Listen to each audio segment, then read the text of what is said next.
Depuis une dizaine de jours, des chenilles grouillent dans tous les coins de cette maison. La terrasse est totalement infestée. Ce père de famille a dû quitter Castirles pour se réfugier à Corté chez ses parents, accompagné de sa femme et de son bébé.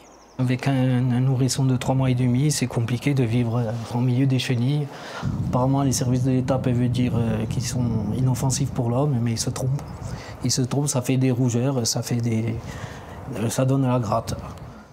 Ces chenilles, appelées bombix disparates, mesurent actuellement 3 mm.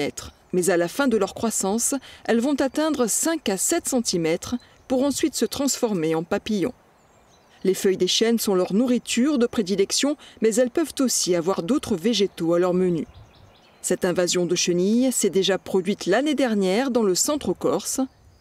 Devant la répétition de ce phénomène, le maire de Castirles s'interroge sur les moyens de lutte. Au dire d'experts, il n'y a pas de réponse, je dirais, chimique qu'il est possible de mettre en œuvre. C'est une réponse biologique qui se fait normalement naturellement avec les différentes espèces qu'on peut avoir sur site et qui sont censées réguler la population. Or, cette année, ce n'est pas le cas. Donc la question qu'on peut se poser et qu'on a posée aux autorités, c'est à quoi il faut s'attendre par rapport à la récurrence du phénomène et, si possible, essayer d'envisager un traitement pour l'avenir. Pour les élus du centre corse, la situation devient urgente. Elle pèse sur le moral de la population. Plusieurs personnes se terrent dans leur maison. Au village d'Omès, tous les habitants sont impactés, y compris le maire à son domicile. Alors vous voyez, la situation, il y en a des milliers. 6 maires du centre corse ont envoyé un courrier au sous-préfet de Corté le 18 avril dernier pour donner l'alerte. Serait-il envisageable de catégoriser cet événement en catastrophe naturelle, demandent les élus. Pour l'instant, cette question reste sans réponse.